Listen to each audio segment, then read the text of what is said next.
Welcome to the earthvox podcast. The earthvox podcast. earthvox podcast. I really feel like I'm going to mess something up. Not surprisingly, I guess. I'd say it's a common theme. We're streaming live, I think, on YouTube, X, and Twitch. And I still kind of shake my head in disgust when I think about how many times on this show I trashed YouTube and I trashed people for crying about being censored on YouTube, suppressed and shadow banned. I'm way too loud. Bear with me. Hopefully that's not too bad. I've been working on voiceover and commercial applications for my recording studio I have here. And when you get into that kind of work, you got to be really vigilant about your recording space and your microphone levels and all of your settings and all of that. So I've readjusted a few things. I worked really hard to get my green screen in order and get everything looking profesh. It's going pretty good, but if you're watching the video, you can see I got a little green around my head. But it's a learning process. Much respect. It's one of the things about the creation of art, I suppose, that I really appreciate. Like, you don't really understand how difficult any of this stuff is until you actually try and do it for yourself. I think that's how we get a lot of the music that we get, because musicians, it's like the reason why there's sort of niche markets for music, because the kind of music that the mainstream enjoys often varies widely from what a musician or an artist enjoys, because when you understand what goes into the creation of the content, it helps you appreciate it that much more. It helps you appreciate the talent when you hear the talent. And I'm really grateful for the opportunity and the experience and the means that I have to do all of this stuff. And I thank you very much for joining me. Please smash the like button, subscribe to the channel, and share it wherever you can. The audio version is also on Apple Podcasts and Spotify and all the other various podcast platforms. I'd appreciate a follow and a subscription there, and maybe you leave me a nice 5-star rating and have a few nice words to put in the review section. I would surely appreciate it. Now let's get into it. It sure seems like everyone's real mad at the United States right now. And there's definitely a persistent sense of foreboding. But where is that all coming from? It's coming right out of the media, right? Because that's what the media wants you to believe. It's all part of the self-hatred culture. You got to hate yourself for being white. You got to hate yourself for being straight, for being a Christian, for being an American. Americans are bad. We have to self-flagellate to make it right. We're meant to think that we're the only civilization that ever had slavery. We're meant to feel like we're the only culture that shuns the variety of sexes that now kind of just perpetuates throughout our civilization and all of Western civilization, really. Personally, I think it just kind of reinforces my belief that we live in a simulation. I know that's kind of crazy. But to me, it adds up, and it doesn't have to connect to religion, because there can still be a God and a Jesus Christ that fits within the confines of the simulation theory. It reminds me of the episode of South Park where the boys learn that Earth is really a giant reality show where all of the different religions and all of the different animals from all across the universe were all thrown into onto one planet to fight it out and create an entertaining TV show for the rest of the universe. And the more I think about it, the more I kind of believe, or I start to believe, or at least understand the perspective of the people that think it has to be this way. That we have to be at odds with each other and let the elite run the show, because if we all had a voice, that would somehow be bad. It's hard to believe, but when you look at the way people behave and you look at the way that people have behaved over the centuries, over the life of the civilization, you realize that there's always going to be bad people. There's always going to be bad people that want to take everything from themselves and leave us with nothing. And I was reminded yesterday of the cliche, nice guys finish last. And it was affirmed by the podcaster that I was listening to at the time. Like, well, he said it really is true. Nice guys finish last.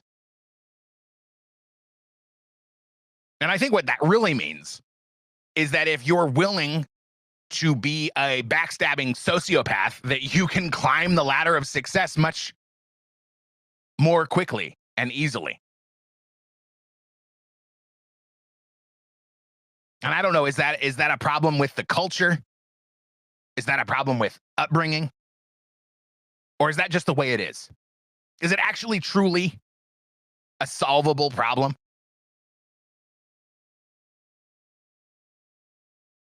The media is definitely taking our psychology and using it against us. When Joe Biden was the president, I really didn't feel safe. I literally had this thought. I need to buy 10 sheets of plywood to use in the event of some kind of civil uprising or an invasion by a foreign power. I need to have these sheets of plywood that I can screw over my windows to keep my family safe if the worst happens.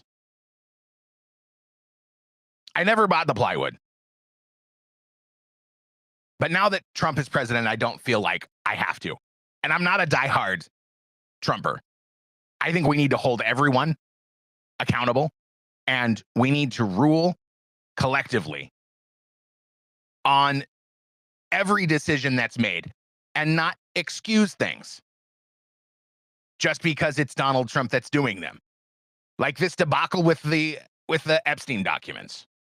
It came out, we covered it last week, there was no new information and seemingly no consequences. There was even a post on X where basically the Justice Department rickrolled, if you're familiar with the term, rickrolled the public and said, click here to click here to access the next phase of the Epstein documents, which linked to the video of Rick Astley, which is where the term rickroll comes from, and his "Never Gonna Give You Up, Never Gonna Let," the song it's a running joke. My strongest memory of that goes back to the Jim Rome show, which I was able to listen to when I lived in Portland because it was on the radio. Now I'm sort of deprived of it, although I don't really care. I think you could probably even find it online. But it was one of those things where I'm listening to the sports radio station, right? And Jim Rome happens to be on, so I'm going to listen to it. And since it was kind of forced down my throat, I sort of acquired a taste for it. And, you know, the smack offs that he has where people call in and with their best, basically, the contest is write your best monologue. And the producers and staff on the show would go through all of the best monologues. And then they would have a little competition where, I don't know, the top 6 monologues get to come and be on the air and participate in the show and recite their monologue, and then they get graded and they win. And I don't even know if they win anything. Probably not, because that's the kind of show it was. Evidenced by a guest host who actually, I don't even know where Rome. It was a nationally syndicated sports talk show, and I don't know where he recorded it. Probably New York or California. That's where everything good comes from, apparently. But a local Portland host got to be on the Jim Rome show as a guest host while Rome was on vacation. It was one of the things he always brought up as kind of an inside joke. He got a lot of vacation, so he takes a lot of vacation. So when a Portland radio host, sports talk radio host, was going to be in, you know, coming from Portland, this was pretty impactful. I made sure I listened. I didn't miss that episode of the Jim Rome show. So when this Portland guest comes on and he starts introducing the show and going through everything that he's going to cover, it blew me away when I learned that Michael Jordan was going to join this radio host on the Jim Rome show. But of course he didn't, because as soon as it came time to introduce Michael Jordan onto the show, it was so great. He went through the whole thing.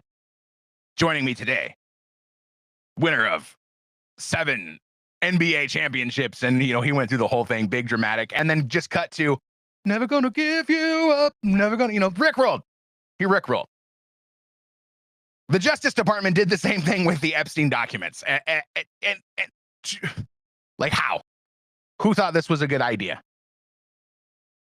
And I don't even think they took it down. I think it's still up there.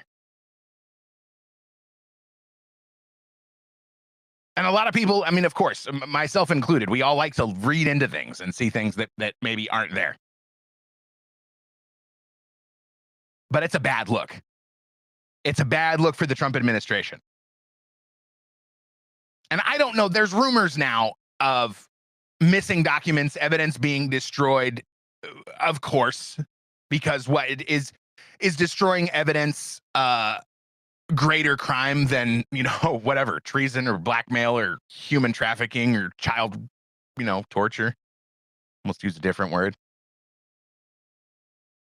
I don't really legally know, but I've always said being bad at your job does not carry the punishment of treason.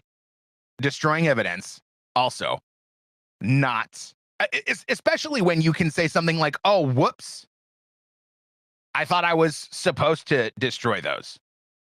Or I was just following orders. My boss just told me that it was time to shred those documents in that box, and I'm a good soldier, so I didn't think anything of it, and I just followed orders. Which brings to mind, of course, all the Nazis that were punished and tried and summarily executed, I suppose, after World War II, after the discovery of the Holocaust, was, I was just following orders. We still have to hold people accountable for the wrong that they do, even if they happen to be on the team that we like. And I see it all the time. It's another human condition. Like, you're really outraged when somebody on the other team does something egregious, but when it's someone on the team that you like to root for, you can excuse it away. We need to not do that. And that's what a lot of the MAGA community wants to do. Look, Trump doesn't need, Trump, unless something happens over these next 4 years legally, Trump's done. in 4 years. He doesn't have to worry what we think about him because he doesn't need us to reelect him. That was not the case in his previous administration. He needed to make promises. He needed to do and say what we thought or what he thought we wanted him to do and say. That's not the case this time. And I'm a little bit concerned that this Epstein document debacle is a little bit of a peek behind the curtain. It throws everything into question. And why wouldn't they just come out and say, the scumbag FBI, Biden's scumbag FBI destroyed all of the documents and all of the footage and all of the recordings? That is not what has been said. Maybe because it's perceived as being unbelievable. But we need to hold this administration to account in the same way that we would hold any other administration to account.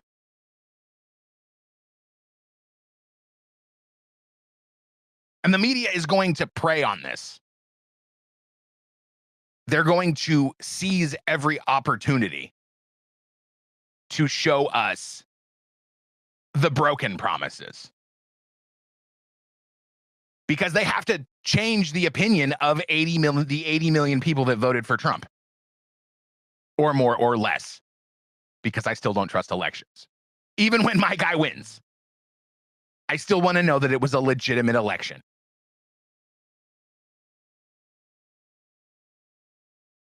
So we got to feel unsafe. We got to feel like we're terrible people from a terrible country. Because that makes us predictable. That steers our behavior, whether we know it or not. And the global media complex and the ones that control it aim to end the last free civilization. And that's what we are. Maybe not outright. There's probably a few smaller, more easily conquerable civilizations. You get what I mean by that? Is China going to have a problem taking down El Salvador or Hungary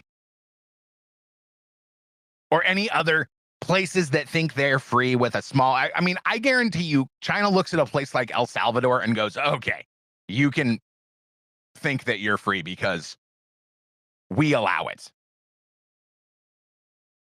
But I'm feeling this overwhelming sense that it's Trump against the world, like it was at the end of his last term. And now there's a measles outbreak in the New England area, I guess. 200 reported cases. And do we really need to be worried about the measles? Not according to RFK Jr.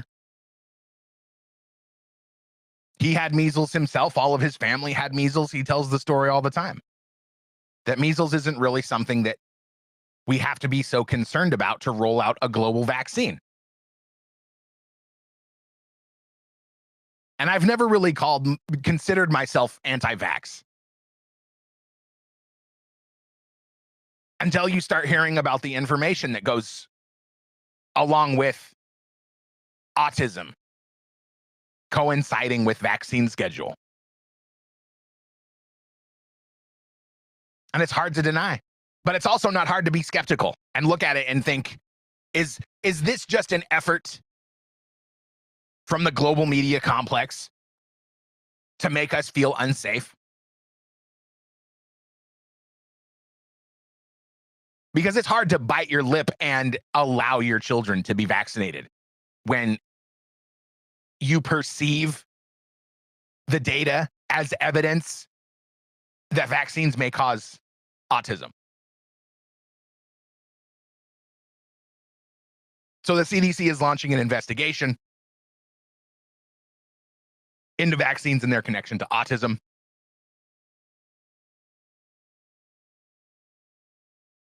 And we'll have to stay tuned for that. But Donald Trump sure has done a great job of pissing everybody off. And it's really like the way that your kid gets pissed off when you tell them that they can't have candy for breakfast. America's been the candy dish, and now Trump is slapping hands. No, you can't have that anymore. And I really wonder what that's going to mean for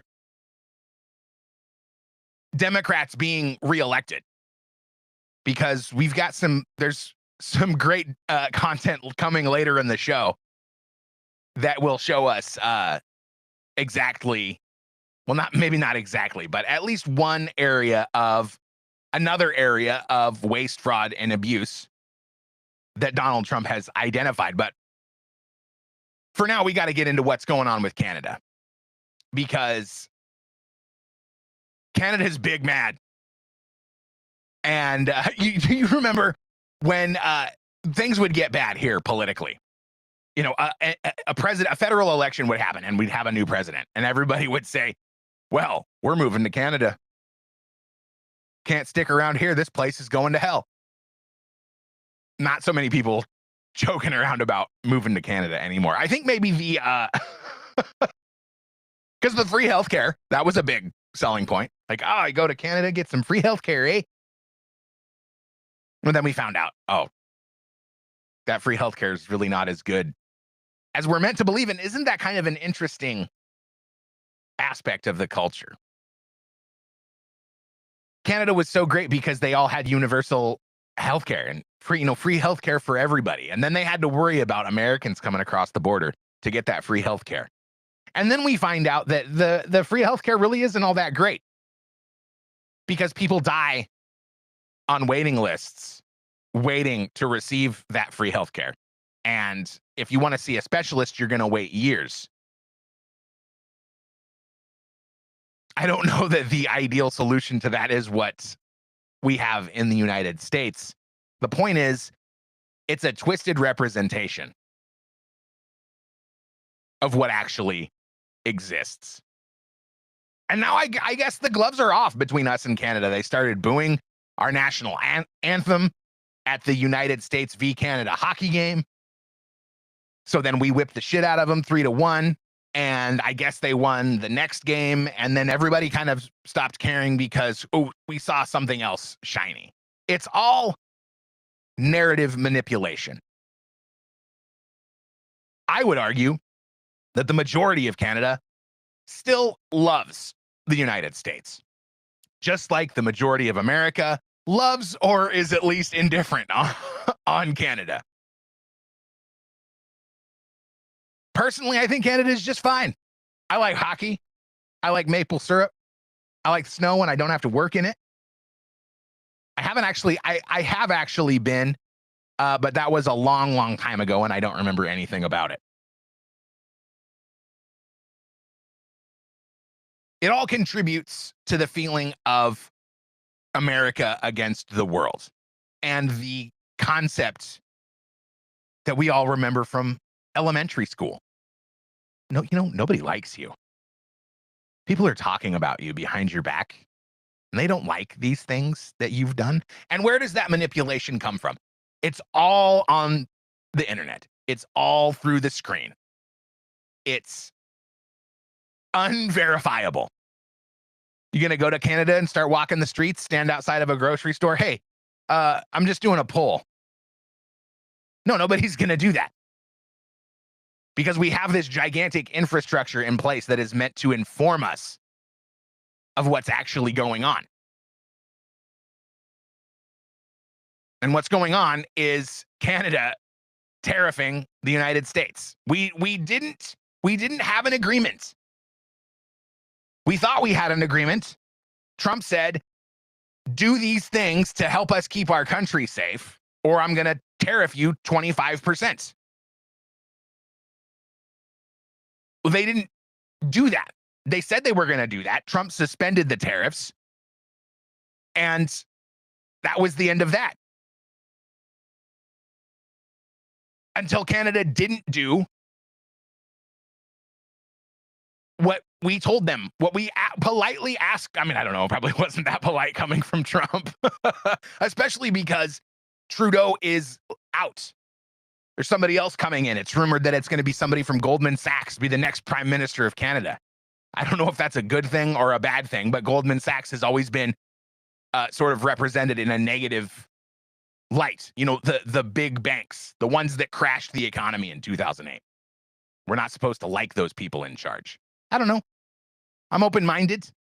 I'm willing to believe that it could potentially be a positive thing. I mean, if you had to guess the politics of big bank CEO or upper management, I mean, do you view that person as a liberal or do you think maybe they're a conservative?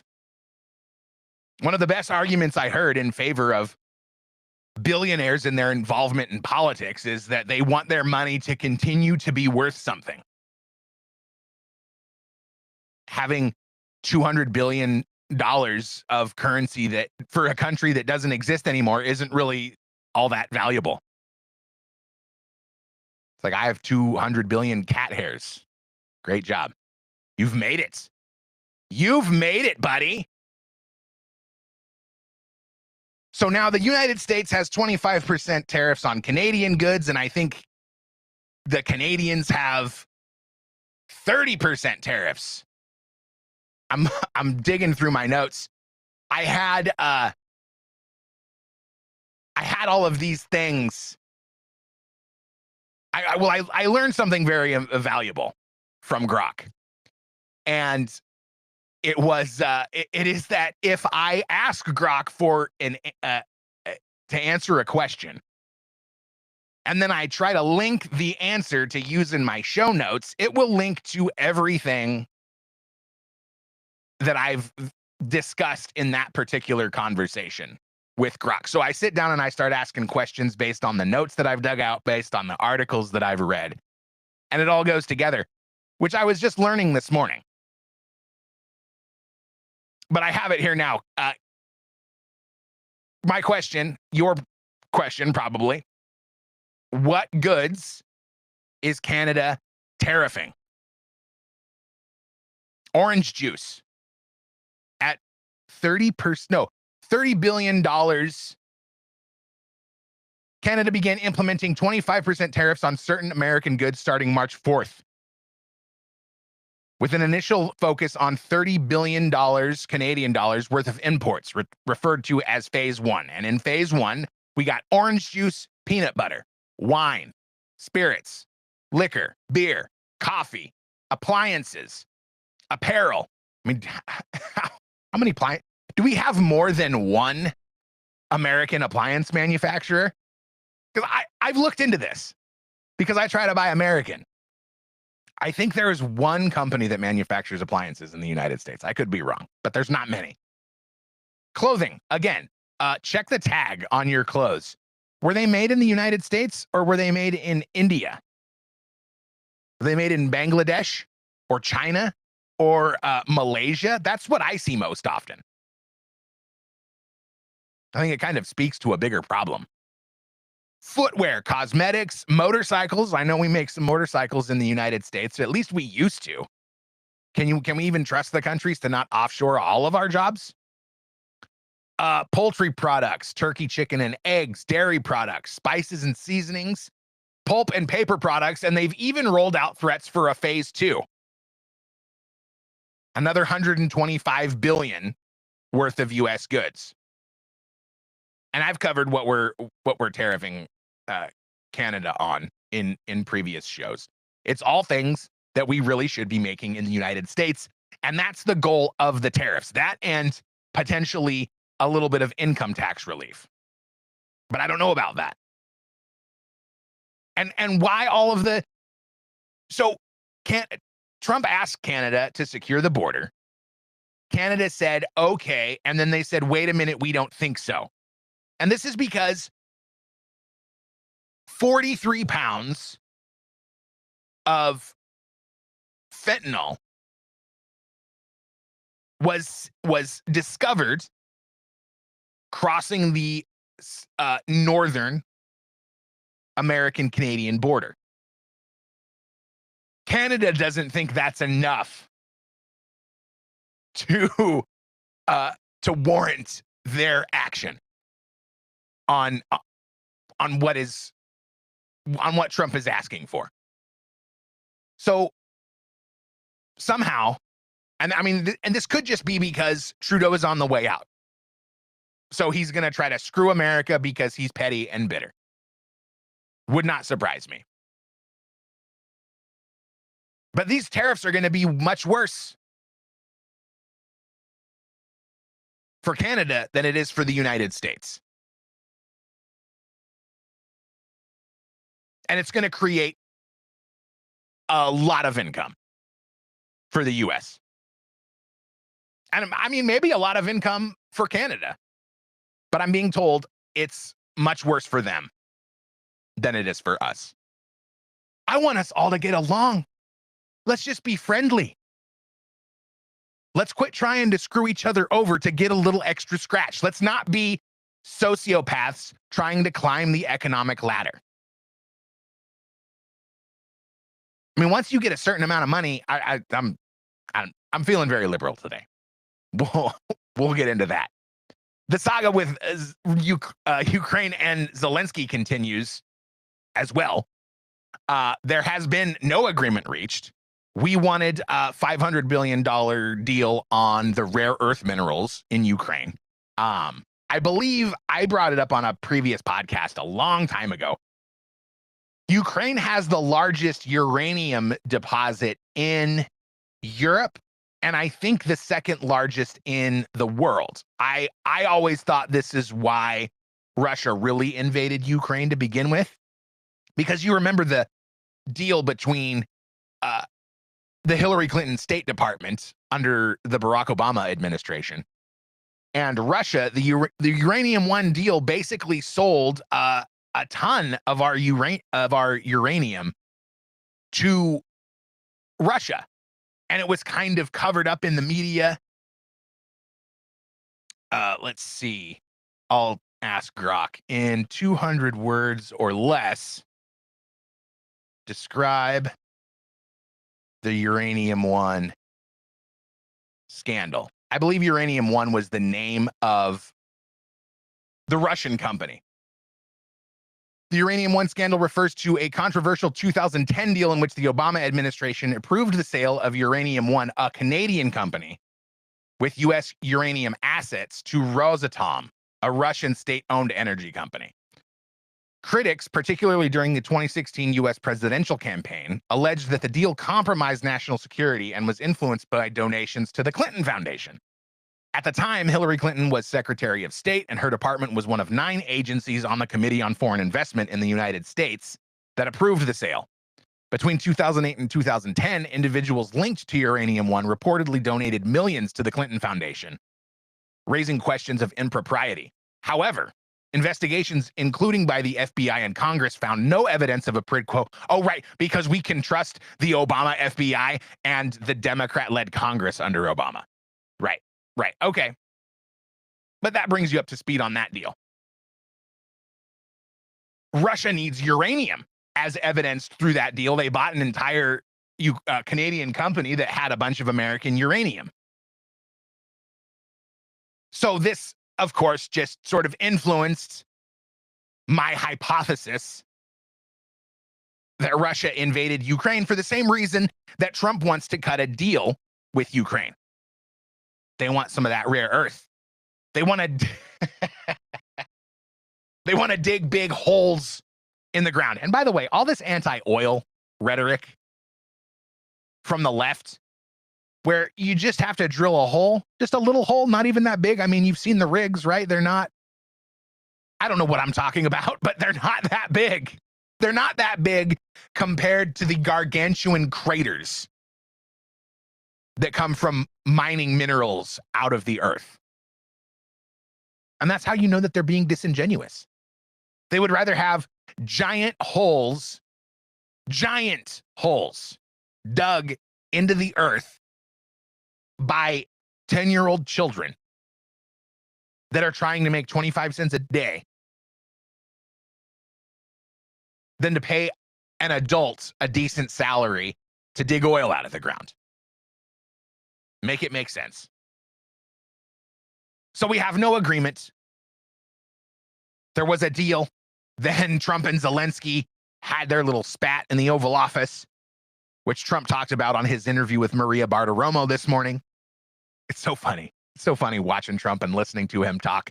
There's such a difference now than there was in 2016. He is not interested in impressing anybody. He just wants to get stuff done. And that's why he was smash mouth with Zelensky when he came to the Oval.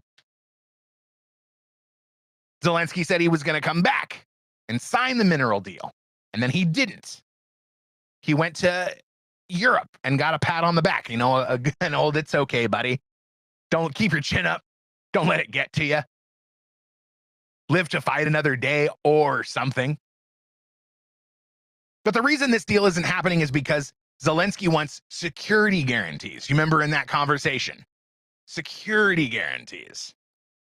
What kind of security? What does he mean when he says security guarantees? Well, I have a list here.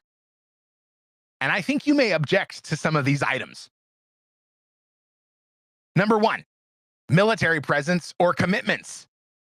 Zelensky has repeatedly suggested that security guarantees include a physical military presence. I'm out.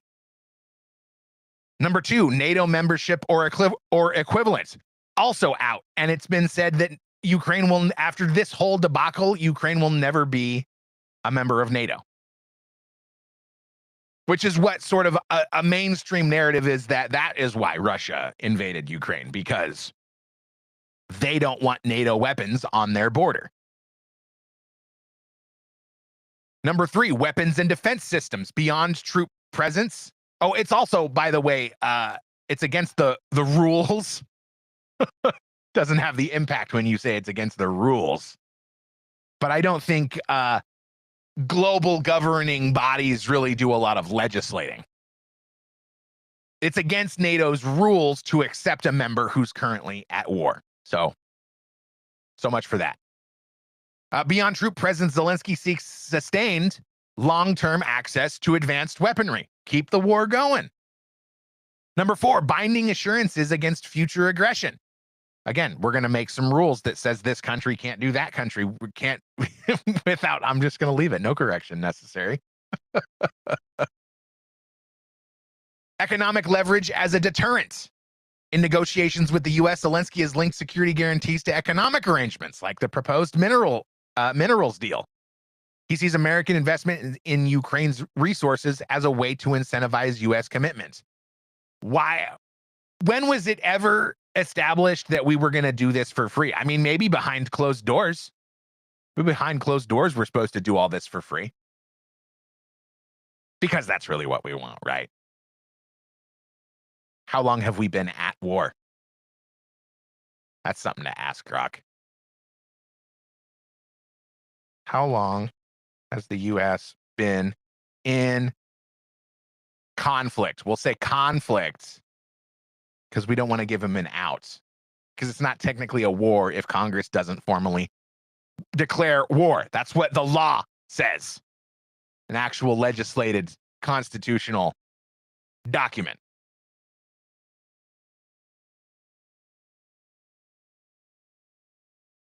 Because I'm just thinking back. We had a little break after Vietnam, and then it was immediately into the Gulf War. Then it was this more. It's just been Middle Eastern conflict over after Middle Eastern conflict. I said over the last 2 decades, but it's like, oh, so you want to go back to the 18th century?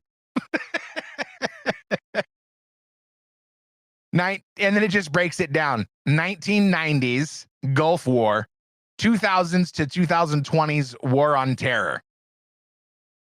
The U.S. has averaged conflict in 9 out of every 10 years, with no decade entirely free of military action. That's what the war in Ukraine is about. It's what the war in Afghanistan was about, the war on terror. a constant stream of American taxpayer dollars to the military industrial complex and all of the infrastructure. That's why Zelensky isn't back to sign the minerals deal, because Trump wants peace.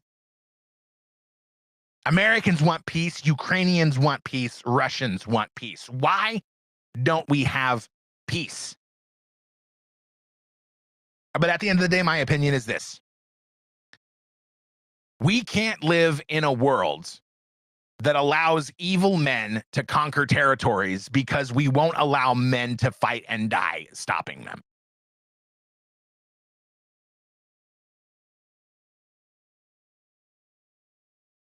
Donald Trump has to tread carefully because he says peace, create peace. And it's a good line for the newspapers. It's a good line for the media. It's a good line to spout on Maria Bartiromo's show that just came out this Sunday morning.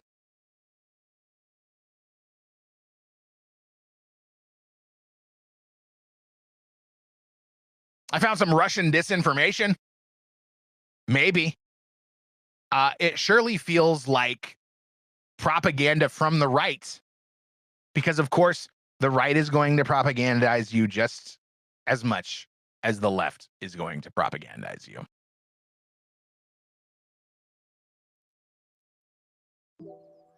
You know, the truth is stranger than fiction sometimes. Just fucking hell. Oh. So after yesterday's video, I said to myself, Self, how the hell did all this start? And I was pleasantly surprised. So, history time. And I'm using pleasantly pretty loosely. Quick bit of backstory. The Soviet Union fell back in 1991, after which the CIS was formed. This is the Commonwealth of Independent States. You see, as the Soviet Union degraded, Russia, Ukraine, and Belarus signed the Belovezh Accords. Essentially, it was taking and dividing up the Soviet Union into independent countries, one of them being Ukraine. Now, part of these accords was that should any one of these countries default, and by default, I mean the inability to act as a sovereign nation, lose leadership, financial problems, whatever it may be, that country would then default back to being part of Russia. Listen, I'm not saying any of this is right. I'm just saying it happened. No, it didn't. I looked into it hard. Completely not true. At least to the extent that he's claiming it is. There is no.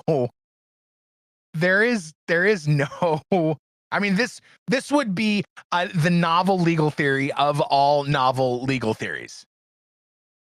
Nothing in this CIS agreement suggests that a country will revert back to Russian control. It's not a thing. I researched this heavily. But this is going out online. It's going a lot of places. Grok even acknowledged it. There's a lot of propaganda circulating that are leading people to believe. Just an excerpt from the results supported by 20 web pages, if that means anything to you. The idea of default isn't a defined term in CIS agreements in the way it might imply a reversion of sovereignty. Economic or political struggles within member states have historically led to varied responses. Some nations, like Georgia, withdrew in 2009, and Ukraine effectively withdrew in 2018, distanced themselves from the CIS amid tensions with Russia, while others, like Belarus, deepened ties. Russia has asserted influence over former Soviet states, sometimes militarily, but this isn't tied to a formal CIS agreement about defaulting. That should make you question the things that you've been hearing about Russia's motivations to invade Ukraine. And all of the information that we get regarding this topic is going to be heavily propagandized. It's going to be designed to influence your behavior and your opinions. Now, Trump is threatening sanctions against Russia if they don't come to the table to negotiate for peace. If they had this argument in the CIS, why wouldn't they go to the table and say, hey, look, see, this is what we're doing. Zelensky hasn't held elections, which means he's not a legitimate leader, which means the country has no legitimate leader, which means the control of Ukraine defaults back to Russia. If there was ever a time to make this argument, it is now. But instead, Trump has to sanction Russia to get them to come to the negotiating table. This Grok info, based on 20 web pages. As of March 8th, 2025, President Donald Trump has threatened to impose large-scale sanctions on Russia in response to its ongoing military presence in Ukraine. I lost my spot. Particularly following a massive Russian missile and drone attack on Ukrainian energy infrastructure. While Trump has not provided detailed specifics in his public statements, he has outlined the general scope of these potential sanctions in a Truth Social post dated March 7th, 2025. Based on this statement and additional context from news reports, the threatened sanctions appear to include banking sanctions. These could target Russian financial institutions, potentially restricting their access to international financial systems. General sanctions. This broad term likely refers to additional economic penalties beyond banking, possibly targeting key sectors like energy, defense, or technology. And of course, tariffs, although I'll give you $100 if you go out and find me something that was made in Russia on a shelf in a store. I don't think you will. We don't get a lot of that. We don't get a lot of stuff from Russia. Plus, we've already been sanctioning Russia and it's made them stronger. So what's going to happen, do you think? It's pretty interesting. It's pretty interesting. And I have confidence in Trump. I think he's going to do the best thing for the United States. Unfortunately, that might not be very beneficial for Ukraine. And I don't know how the public is going to react to that. I don't think it's going to be great if Trump just walks away. But we can't continue to fund this war. One of the things Trump said on Bartiromo is he thinks that our economic engagement with Ukraine should match the economic engagement of Europe. Which means we don't give Ukraine $300 billion while all of Europe only gives $100 billion.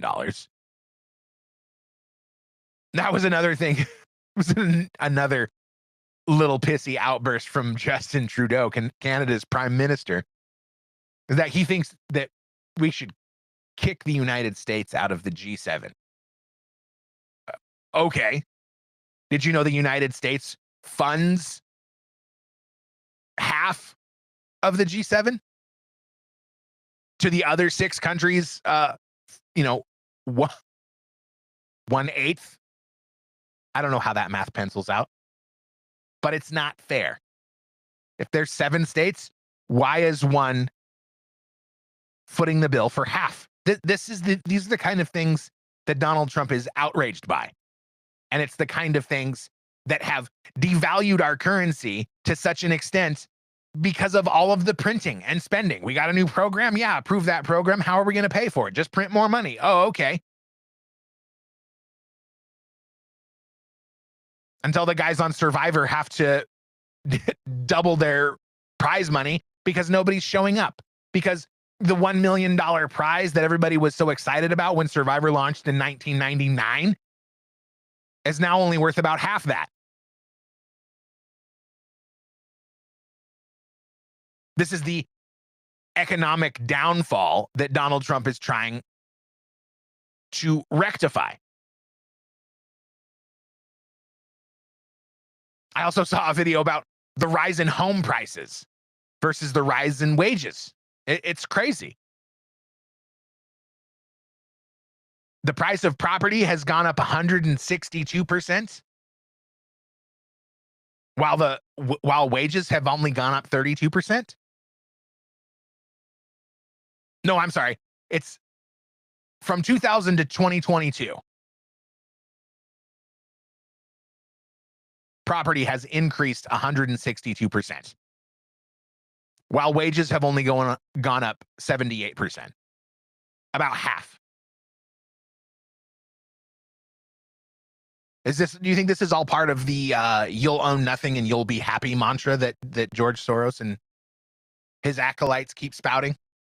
Bill Gates and Klaus Schwab and the World Economic Forum. They want to turn us all into permanent renters. But that's not going to happen.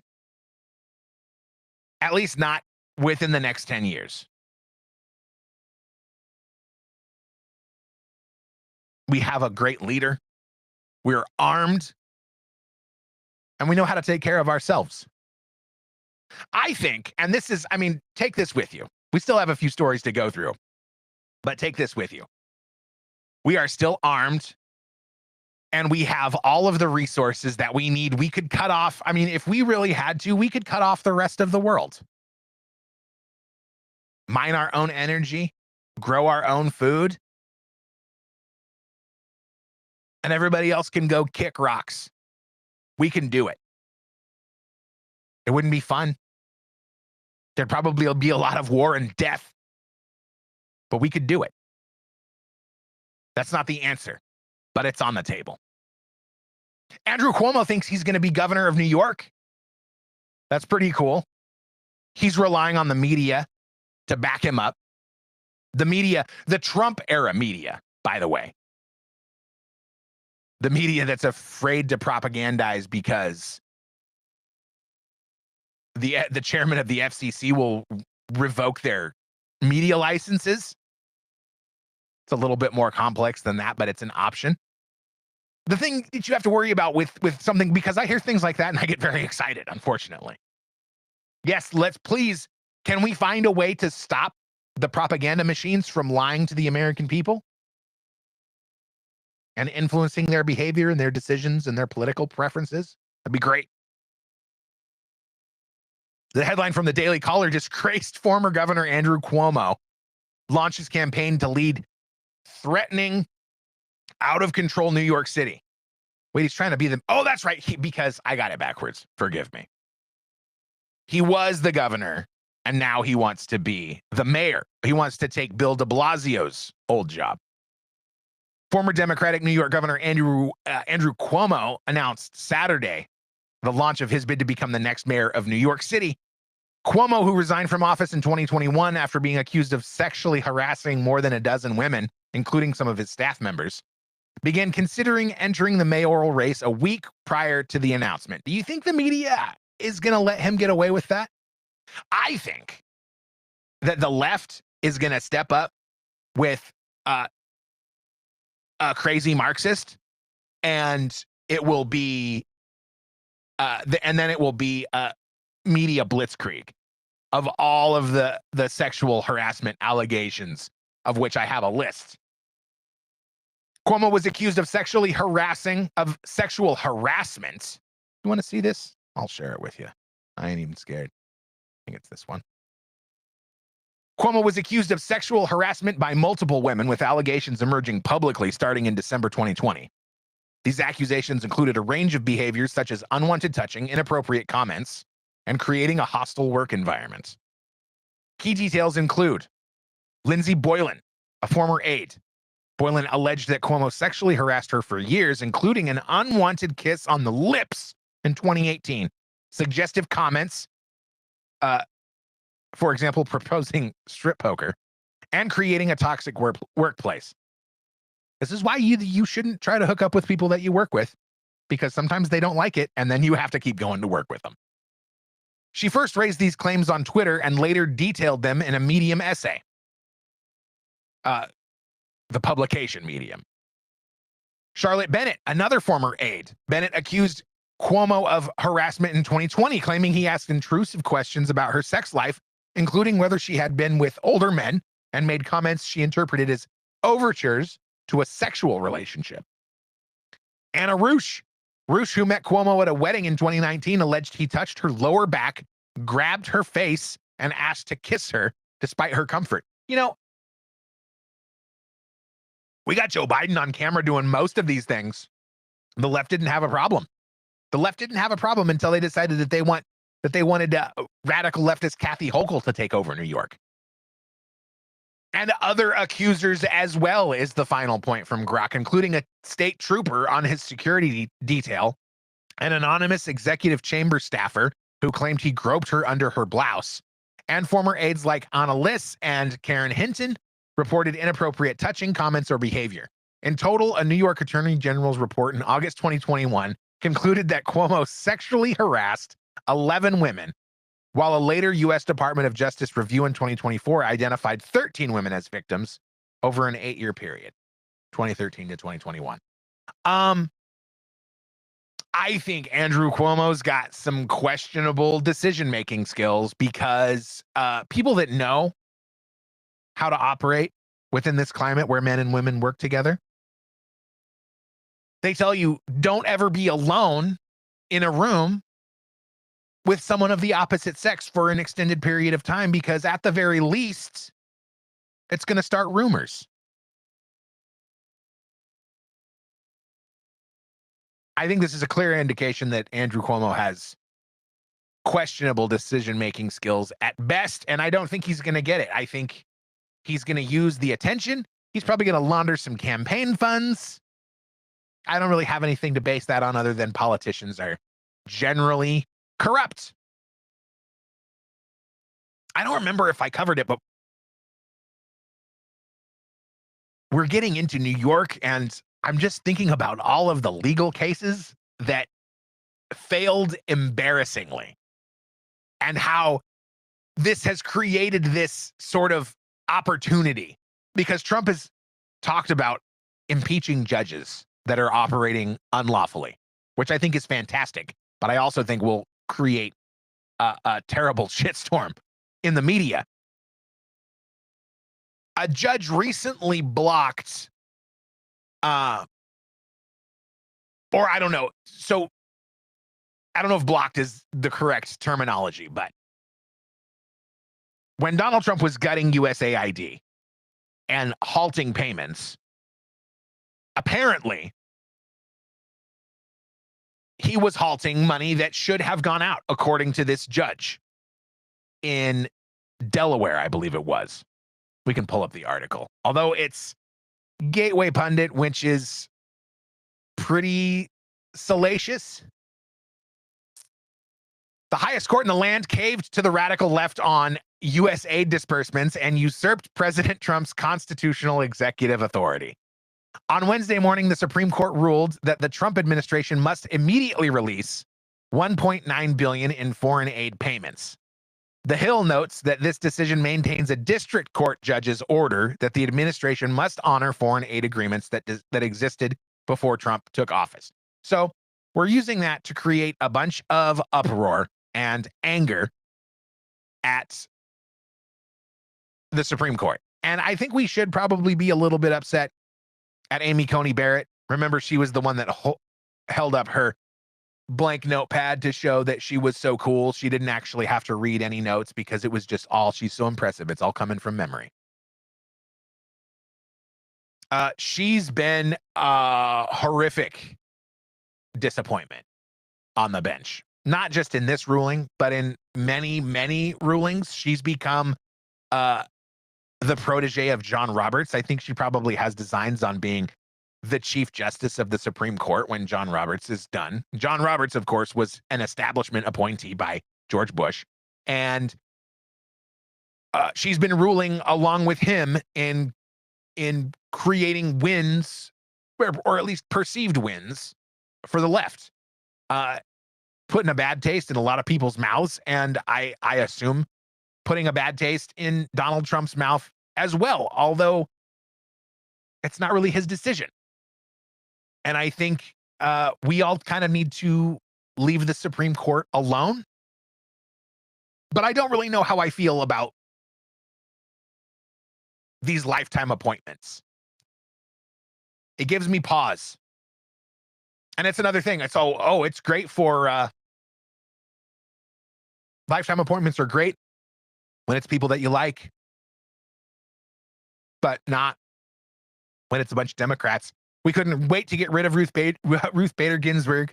I'm sure we can't wait to get rid of Sotomayor and the other just morons that were deliberately. I mean, these people are deliberately appointed. I swear. Everything that we're seeing. In fact, I just heard a rumor the other day that only 1 million people of the 2 million or 2.5 million people that got an email from Elon Musk asking what they had done in the previous week, only 1 million people responded to it. Now, some people in some departments were encouraged by their Trump-appointed leadership not to respond to the email because it could contain classified information or respond generically. But the theory that is being developed because of this says that there might not have been as many federal employees in reality as there were on paper. Would it really surprise you to learn that? And where was the money going if it wasn't going to federal employees' paychecks? I think we're going to find out because the waste and the fraud is out of control. I just saw this video this morning. I'm very excited to share it with you. It's Harriet Hageman, Congresswoman from Wyoming, on the Winston Marshall show. So is the Doge program targeted at these bureaucrats? Yes. And so what can you expect? Well, let's look at the Department of Education. The Federal Department of Education has a budget of about $280 billion a year. Less than 25% goes to educating our students. So where does the other $220 billion go? It goes to a bureaucracy. It goes to a consultant. And that consultant then donates money back to the Democrats. And then it goes to a different consultant. And then it goes to an NGO. And then it goes to, it is money laundering and money churning at its absolute best. And you can look at almost every single agency and you will find it. So the brilliance of Doge isn't that he's going in and cutting spending. He doesn't have the authority to do that. We're the ones that have the authority to do that. What I want him to do is come up with a report, go through agency by agency by agency, identify every single program that we should not be funding, put a number attached to it. We slap a preamble on the front of that report, and we say that every single agency is having their budget cut by X amount as shown in the attached report, and none of those programs can go forward from here on out. Love Harriet Hageman. She's a G. I'm excited for her future in politics. Would you vote for her to be president? Would you vote for a woman to be president? I think I would.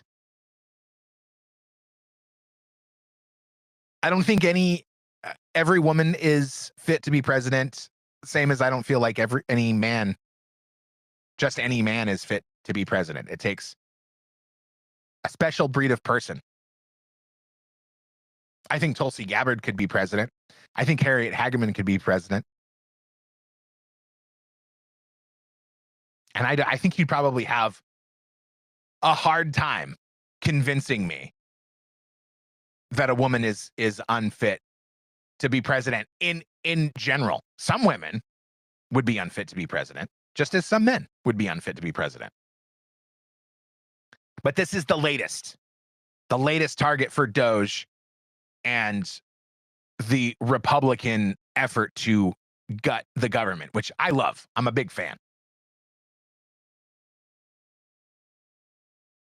I think Trump's doing what we all voted for.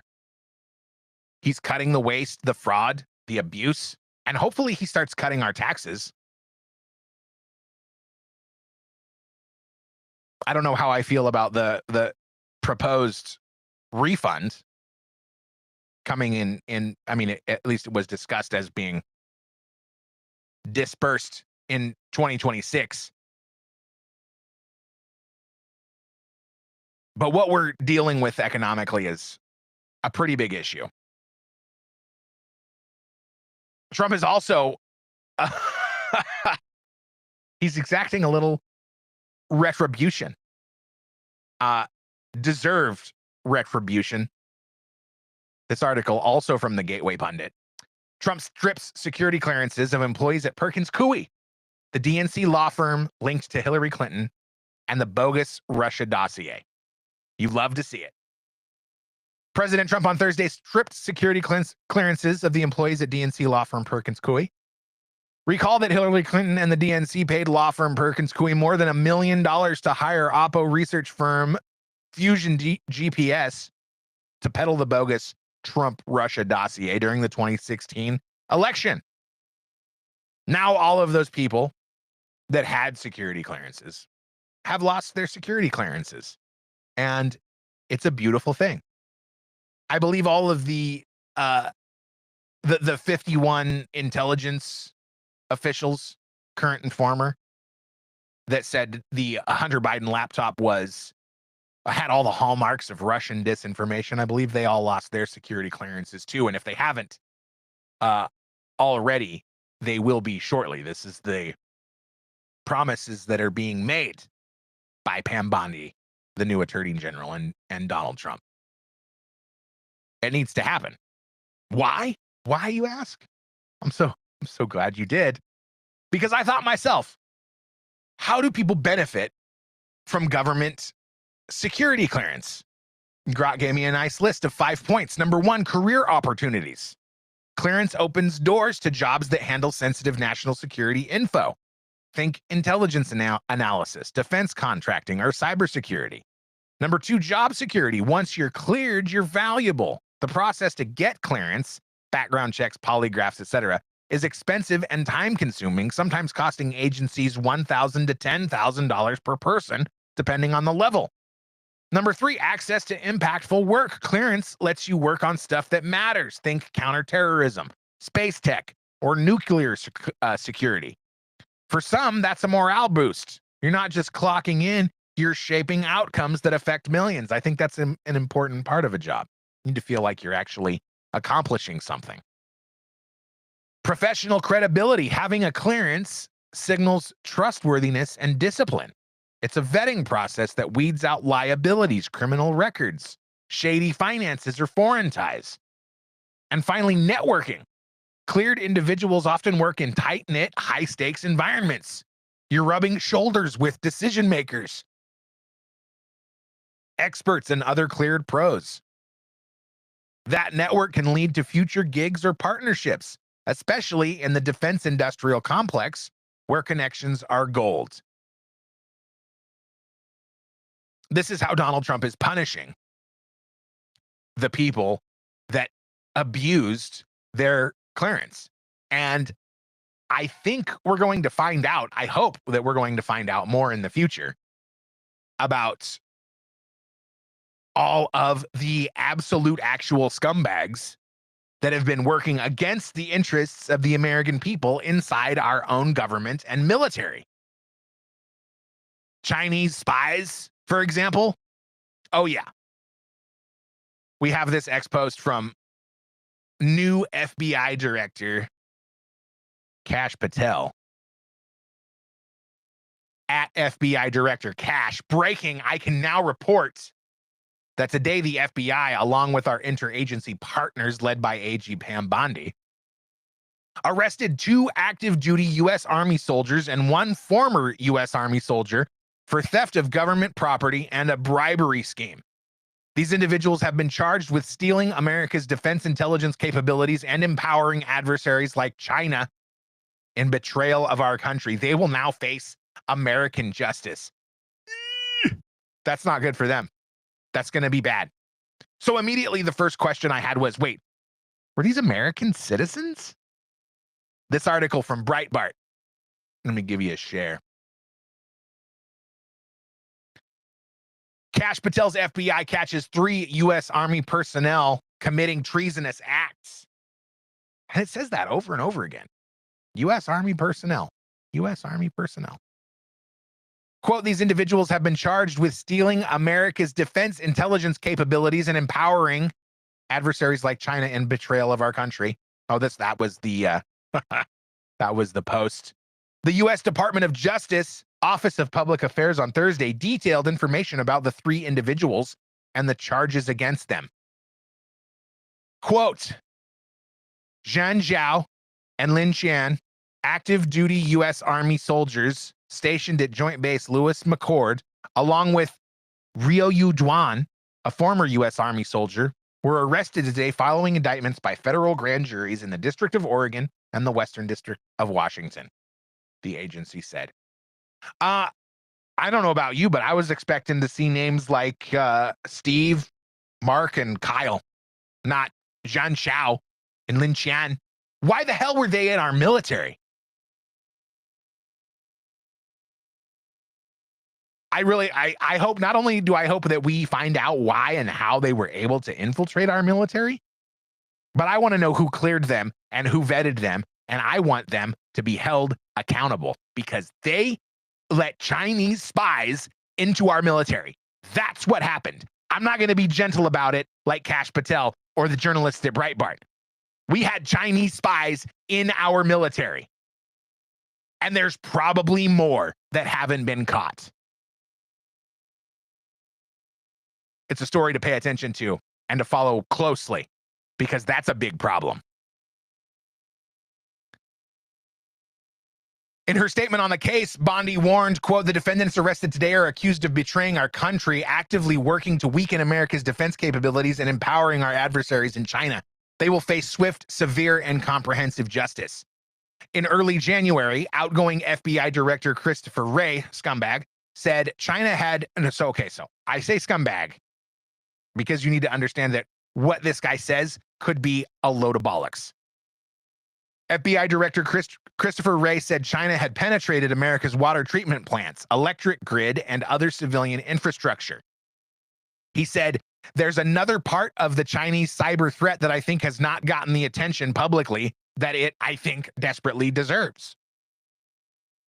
And that is Chinese government's pre-positioning on American civilian critical infrastructure to lie in wait on those networks to be in a position to wreak havoc and can inflict real-world harm at a time and place of their choosing. Following his confirmation to lead, well, this is unrelated. Is what Christopher Wray said fear propaganda? Or is it real? I don't know what to believe. I don't even know how to begin verification. Because as I mentioned at the top of the show, we are being manipulated by the media narratives sown by the tyrants and authoritarians that are in control of that media infrastructure. But one thing that's real, we had Chinese spies working in our military, feeding information to China. And maybe they were US citizens. It's not impossible. Just because they have Chinese origin doesn't mean that they shouldn't be allowed to serve in the military.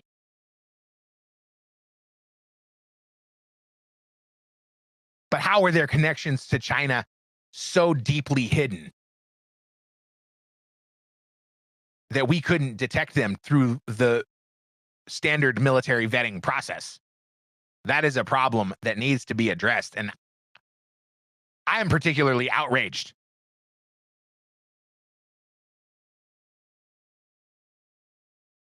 I'm out of time, but I really wanted to play this video. And I actually haven't watched it because I want to react to it organically.